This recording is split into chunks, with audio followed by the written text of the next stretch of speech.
Question number 20 के बारे में बात करते हैं। 20 नंबर क्वेश्चन, यहाँ पे हम लोग को सबसे पहले बात मैट्रिक्स का ऑर्डर को क्लियर रखना होगा। अगर मैट्रिक्स का ऑर्डर हम लोग को पता है किस तरह का दिया, मतलब लिखते क्या है, तब ये बनेगा, नहीं तो नहीं बनेगा। जैसे बोला एज्यूम करना है कि एक्स वाई जेड डब्ल्यू और P R matrices of order. बोला है यहाँ पर कि एक्स वाई जेड और डब्ल्यू, ठीक है, फिर से एक्स वाई जेड डब्ल्यू और पी, ये सब मैट्रिक्स है। इसका ऑर्डर दिया गया है 2 × n, इसका ऑर्डर दिया हुआ है k इंटू सॉरी 3 × k,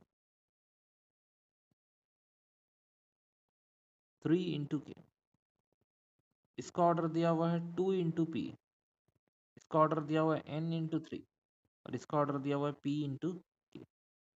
ये हम लोग का क्वेश्चन दिया है। अब इसमें हम लोग को ध्यान देना है, एक्सस क्वेश्चन 21 और 22 को बनाना है। 21 का क्वेश्चन लिखा क्या है, ये बोल रहा है कि द रिस्ट्रिक्शन ऑन एन के एंड पी, मतलब एन के और पी का क्या रिस्ट्रिक्शन है, मतलब इस सब में क्या वैल्यू लेंगे एन और पी का, मतलब क्या वैल्यू ले सकते हैं या फिर क्या वैल्यू नहीं ले सकते हैं, वो हम लोग को बताना है, जो कि ये मैट्रिक्स को ऐड करने से आएगा।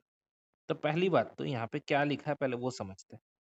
यहाँ जो पहला वाला नंबर में लिखा गया है, लिखा है पी वाई और डब्ल्यू वाई। अब ये पी वाई और डब्ल्यू वाई का मतलब क्या है, पी वाई और डब्ल्यू वाई। तो यहाँ देख रहे दोनों में वाई है, वाई को बाहर ले सकते हैं, बचेगा पी प्लस डब्ल्यू।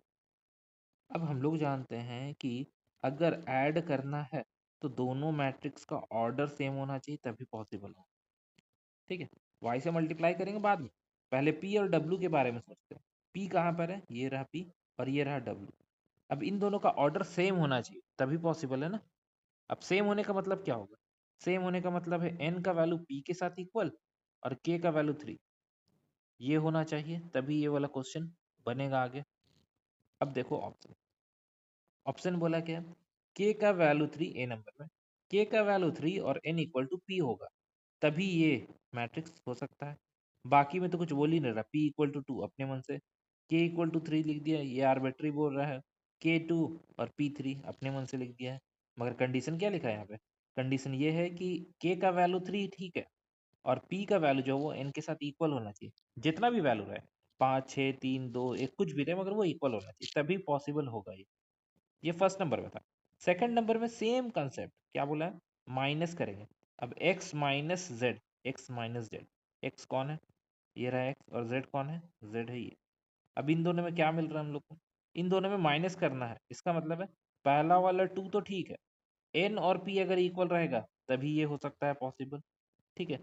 तो हमसे क्या पूछा हुआ है, अच्छा एन पी दिया हुआ है, एन पी दिया हुआ है, तो कौन सा ऑर्डर होगा इसमें से कौन सा ऑर्डर आएगा, तब यहाँ माइनस करना है तो पहला में तो 2 मिलेगा ही मिलेगा, क्योंकि माइनस करना है एक्स और जेड को, तो पहला वाला जो मैट्रिक्स आएगा बन के वो तो 2 तो रहेगा ही ना, स्टार्टिंग में 2 रहेगा ही रहेगा, अरे स्टार्टिंग में 2 सिर्फ बी नंबर, बाकी में पी है, पी नहीं चाहिए ना, आगे में 2 होना चाहिए, 2 × n होना चाहिए या फिर 2 × p होना चाहिए, ये दोनों में से एक, कोई एक आंसर होना चाहिए, और जो कि ये बी नंबर में दिखा रहा है। सिर्फ हम लोग यहाँ पे चेक किए कि माइनस किस तरह से, माइनस करने के लिए ऑर्डर को सेम करना पड़ता है, सेम ऑर्डर रहेगा तभी वो माइनस हो सकता है।